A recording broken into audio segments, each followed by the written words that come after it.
We live in a time where masculinity is shamed, and men don't know what it means to be a man.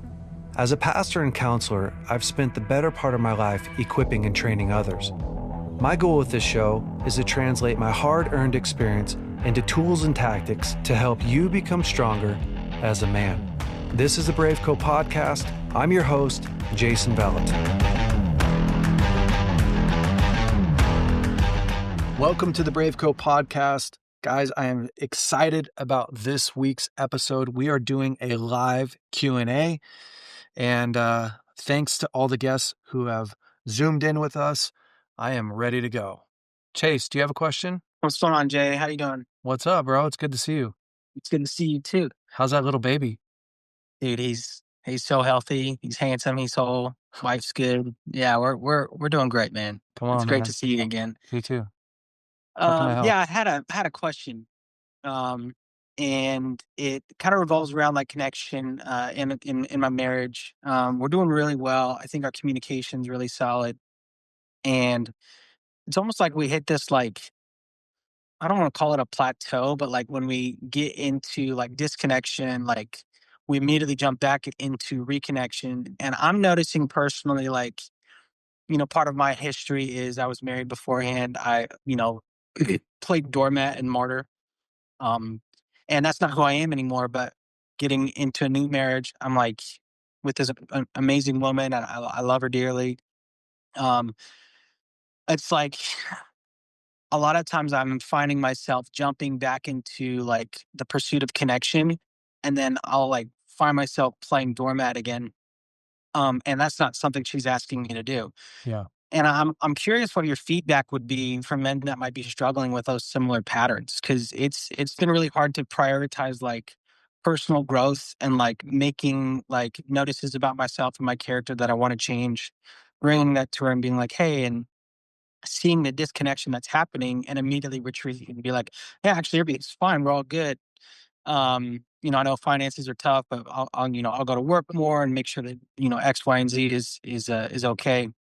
So, I'm just really curious on what your feedback is for a lot of guys that might be in my situation. I saw personally. Man, that's a great question, dude. Really good question.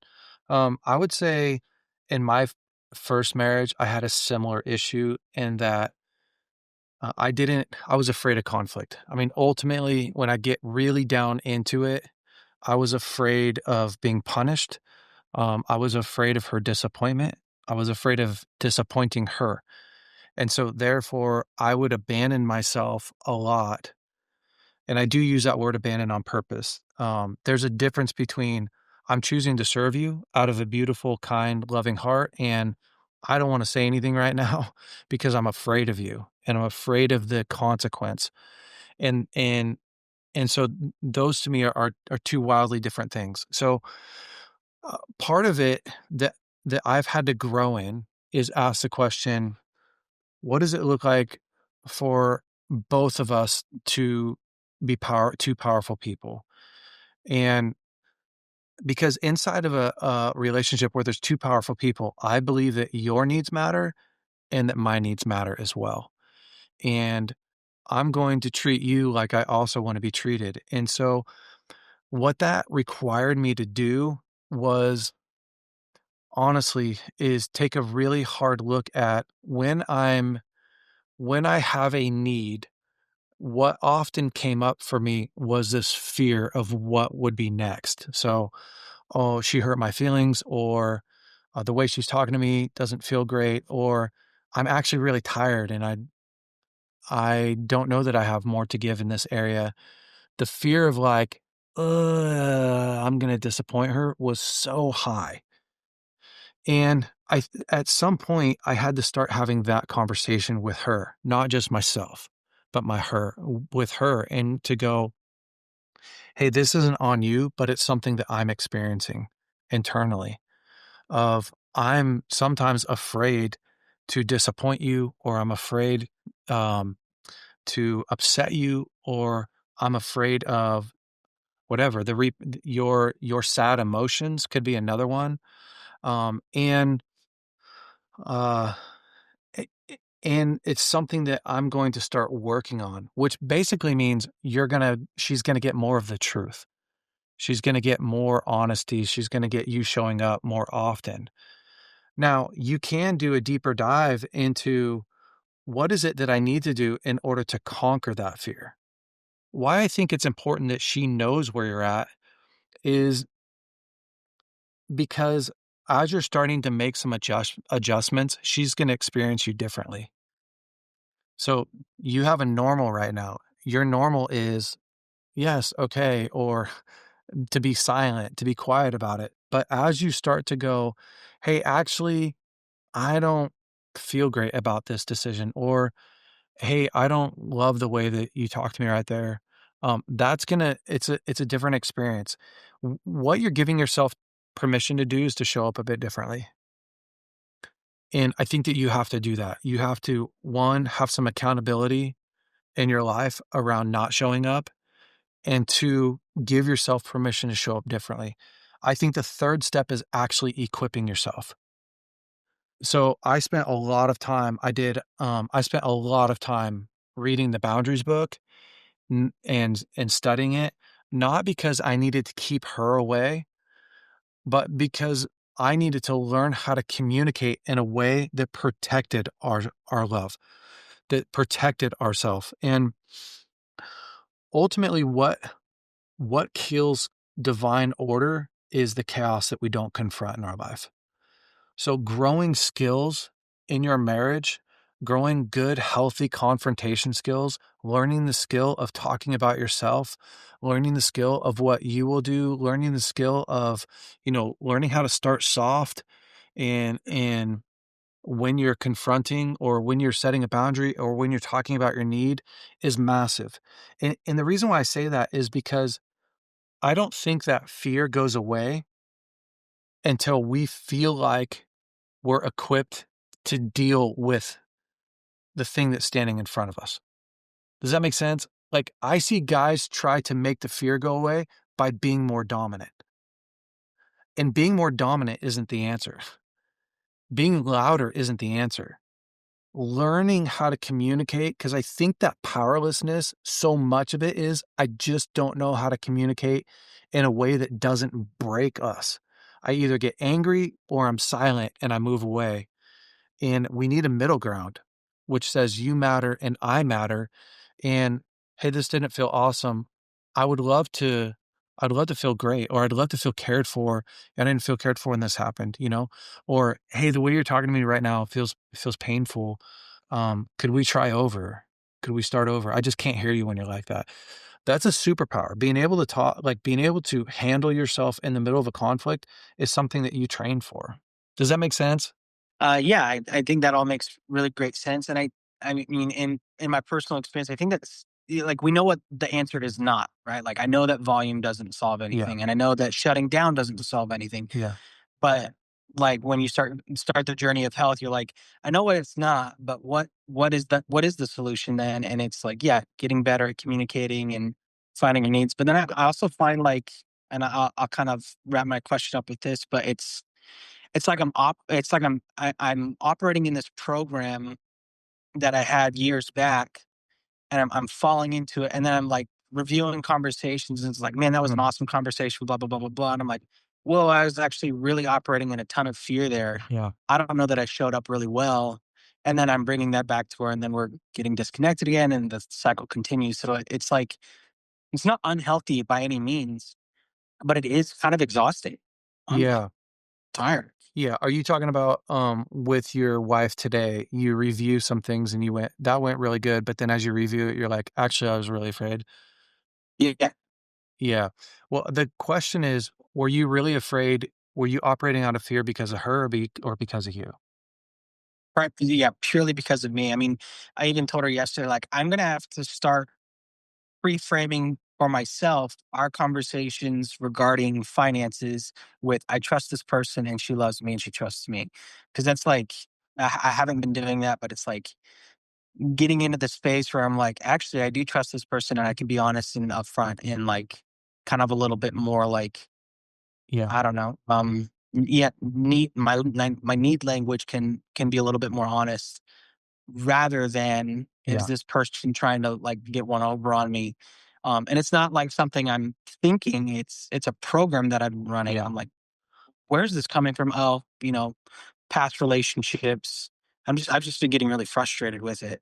And Well, that's why I like the idea of being honest with where you're at with her so that you're not in this battle internally that no one else knows about. And I think that's the worst part. I'm in this, like, I'm suffering from my past and no one else knows about it. Like, the definition of that is trauma. It's traumatic. As opposed to, like, hey, I'm battling, changing my mind, growing some things, right? I'm growing some things in my life and really looking at this area. And you also know about it too. And so it just changes the dynamic. So when I come and we talk about finances, I'm having to confront my past and go like, "Hey, this is okay. This is a normal process. This is really helpful for us." You can't you can't heal relational trauma outside of being in a relationship. You just can't do it. And you're in a relationship now, which is great. So you're on this road. You're in the best spot to begin to heal some of the relational trauma that you had. You're afraid about these conversations because of the relational pain that you've so I think you're in a perfect spot, right? Let's just call it what it is with your wife and take the pressure off of this isn't something that she created. It's something that she gets to partner with you on and therefore, you get to show up, right, for her and for yourself by going like, "Hey, this is normally" and you could even prep the conversation. "This is normally a conversation I'd be really afraid to have, and so I just wanna take this conversation, like, slowly and carefully or intentionally and, because it is a painful conversation. That's part of how you heal that relational pain and trauma and not bring it into your future is by starting to just call it what it is right here and building some reps, building some wins over time. A year from now, if you're really intentional in the areas where you used to have pain and they're not hidden from her, these will be areas of strength. And then that trauma is effectively leaving. It's going because you're in present time talking about the thing that used to be really painful and experiencing something different and something new. And then I think the last piece is being just really present with yourself when you're in conflict. When you're in conflict, the thing to remember is I might experience some things from my past right now. It doesn't mean that everything that I'm experiencing is true. So if I'm really present, then I'm asking myself, like, what is me right now? What's her? And what was my past? So you might have to take a pause. You might have to go, like, hey, I need just a sec. Like, I need to pause this conversation. I'm realizing, like, I'm feeling really defensive or I'm feeling really afraid. I just need a moment to navigate through this. You don't have to rush through the painful areas of your life. yeah, You can slow it down. And I think that that's the lie. Like now that there's conflict, now I have to like rush through this conflict. It's like, well, if I slow it down, if you think about like when you get into a really dangerous spot, slow everything down and make sure that you don't make a mistake. So and until you get better at it and better and better. And then like, great, the speed in which you work through a conflict speeds up. Awesome. Until it does, slow down. Be kind to yourself. Ask for a break. Talk through it, get some advice, work through it again. It's that kind of stuff. You're rebuilding neural pathways, you're rebuilding experiences, you're healing relational trauma from your past. This is how you do it. that's good. Yeah, dude. That's good. Thanks for coming Appreciate on. you, Jared. Yeah, I love your time, man. Thank you. All right, guys, we have two more questions. This one it was actually sent in to us. Here's the question: how would you approach counseling a woman in her 20s who struggles with pornography? Um, for me, the question is surrounds, I think, the severity. So I would like to say, like, if you're struggling with a addiction, if pornography is an addiction, it's not just every once in a while, once a year, then I would say finding someone who's an expert. I always try to solve this stuff on the highest level if possible. And I know that may sound weird, but just follow me for a second.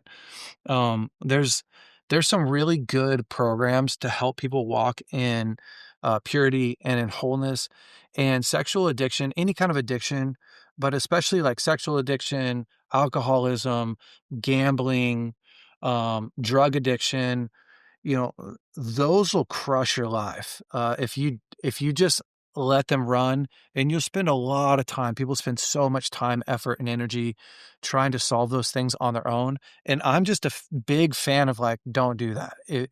If you can just save a little bit of money and look at this as an investment, right? So, I'm gonna invest in my emotional, mental, physical, spiritual health. This is one of those areas where you're gonna get like so much traction in your life for doing it.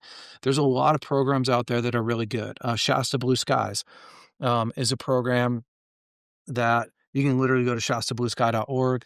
There's a really great addiction program there for sexual addiction. I think that it's 6 or 7 months long.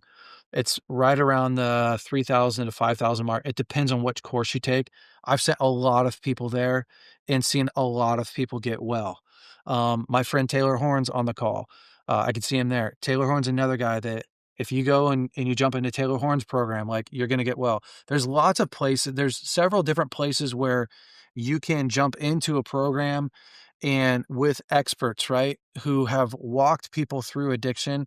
If you're not sure which one's good, ask for references and see if you can call those references or email those references, make sure it's not just their friends. But I think this is where I'd spend a lot of time, effort, and energy because I think a lot of people um, find someone to talk to when they're stuck in a deep addiction, but your good friends don't always make great guides. If I was going to navigate the Andes in the winter, I wouldn't just want a good friend. I'd want a really good guide. I'd want a guide who knows how to navigate the danger of changing weather, the danger of cold, of avalanche. Like you want somebody who's been on that journey. And when you're talking about this stuff, it's worth that kind of investment. And if you're struggling, once or twice a year, then to me, yes, you could bring in a really good friend that can help ask you some powerful questions. When I go to porn once or twice a year, what is it that I'm actually going for? Because we know that porn is a solution for uh for a symptom in your life. So, porn's a very bad solution, right? It's not the ultimate solution. Porn is an artificial solution. So I'm really hungry, so I go and I eat a candy bar. Like, great. That's a really poor choice to a really normal need. Loneliness, isolation, um, emotional pain. Everyone experienced those. If porn is your way to solve that, then we have to rewire your brain. We have to help you detox. We got to help you work through the areas of your life that have been, where you've decided, hey, this is the best path for me. Whether it was when you were young or when you're older. So my vote, guys and girls, is if you're struggling with pornography, invest into yourself. Don't spend 3 more years, trying to, like, run around the circle. I mean, pay whatever, $30 a month, get a loan from somebody. Somehow, some way, get some help to make sure that you're not just, staying in this mode for a long time. There's also some really good books, on addiction, so that would be another way that you could go through it, maybe a little bit cheaper, yeah, I mean, I'm just thinking creatively, but ultimately, I think there's no substitute for even a Zoom course, a Zoom addiction course that could really, really help you. Someone could hear where you're at, hear your story, and tailor make a plan for you. So that's what I would say. Thanks so much for sending in that question. Last caller is Coben. Coben, thanks so much, man, for coming on the show. Hey, Jason. Good to see you. Good to see you, bro. I appreciate you coming on here. Yes, sir. All right. Time management and purpose. Things out of my control. Two practical examples. yesterday, had help popping in my truck, and I left at 1:30. I got to the pharmacy at 2 o'clock. I called her the day before because they don't have a drive-through. They know they have to run it out to me, and I told her I'd be there at 2, and 'Cause you're in a I wheelchair, for everyone who can't see you. Coben's yeah. we've been friends for a long time, so yep, go for it, Coben. So when I get there and I call her and she, the day before, said it would be ready, she said, "Hang on, give me a minute." I waited there 30 minutes, so it made me late to my doctor appointment that was just 5 minutes down the road. And I've made a practice of discipline because I don't like running late anymore. It's an old habit of mine. And my new nurse at the doctor's office, she's never seen me run late. That's awesome. But I ran late this time and it was out of my hands. How do you navigate that? And the purpose I'm going to pull from your recent podcast Okay. with Steve is like, how do you treat the barista at the coffee shop when she messes your beans up? Do you get frustrated and like there's a greater purpose, but how do you navigate that stuff? Well, to me, you can't mitigate everything in life. You just can't. And and I think that, on one hand, if you try to solve every problem that could possibly exist in life, then you're just a basket case and, you're afraid of what could happen. Nothing ever happens because you planned so great, but you hate your life because every inch of it is so detailed. So, I think there's a lot of life that you have to just go, "Hey, she's not out here yet. I'm gonna call my doctor and let him know, hey, I came 20 minutes early and it looks like my medication or whatever, this thing isn't gonna get brought out to me. I just wanted to give you a heads up." So I think you control what you can control, communicate where you can communicate.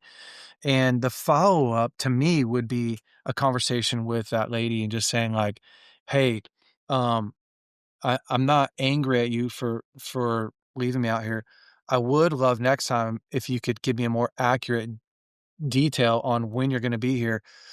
Otherwise, I could have adjusted my time. I could have come back after my doctor's appointment." So I think that those are some things, Coben, is troubleshooting. What could you have done to communicate it better so that I don't even think communicated to the lady better, or maybe you could have. You could have said, "Hey, I'm leaving from my place. I'll be there at 12:15. I have a doctor's appointment that starts at 12:30. Is that enough time for you to run it out to me?" But Mm, I mean, so I think those are the takeaways. I also just want to caution you around being too hard on yourself because something was out of your control. So that's the balance is like, where do you grow? You grow in your communication. You grow in asking maybe a couple more questions and being proactive and calling. Once you know you're going to be late, you should call and, give the other people the heads up so that they have a choice. Your doctor has a choice to go, "Hey, Coben, actually don't come in because you're going to make somebody else late," or, "Hey, no problem. We have the room." And then you're not sitting there rushing a ton. awesome. Thank you, sir. Yeah. Does that make sense? It does. It does. It's control what I can control, create more questions in my communication, letting them know why I'm choosing my timing, asking them, is this enough time for you to have it out to me Yeah. for me to still make the next appointment? Um, Yeah. Otherwise, I think you're just assuming. You're assuming that your timing is their timing and yeah, and ultimately getting upset at them for that, So when someone says, "I'll have it out to you in a minute," who knows what a minute means?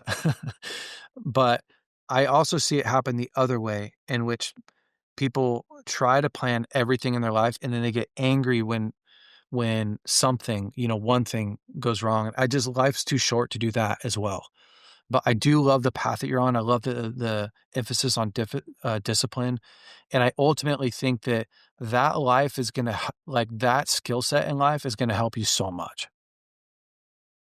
thank you. And what I hear is as long as that skill set is coupled with um, being adjustable, Yeah. be let controlling what I can control and learning how to adjust when things are out of my control. Yeah, my boss when I was firefighting used to say, "Blessed are the flexible, for they shall not break." And, and I think that's the motto for life, right? Is control what you can and, um call an audible and make the best out of what you can't control. So, Coben, thank you, brother, for coming on. I appreciate you. Thank you. Guys, thank you so much for coming on this week's episode of the BraveCo podcast. I appreciate it so much. If you want to be on one of our live shows, you can just send us an email, or you can follow along our social media, braveco.men on Instagram, and you can see when we are going live again. We'd love to have you come on here, ask any question that you have, and help you in any way that we can. Have an incredible week. We will see you next week on the BraveCo podcast. Hey, BraveCo men. Hopefully you loved this week's episode. Listen, if you have not subscribed to our podcast, you are already behind. Go ahead and click right here to subscribe to our podcast. And if you have not watched last week's episode, you can click right here and watch last week's episode. And listen, if you want to upgrade your wardrobe, you can check out some of our new hats that we have in stock and all our other swag. Go to braveco.org and you can look at our store there. Have a great week. We'll see you next week.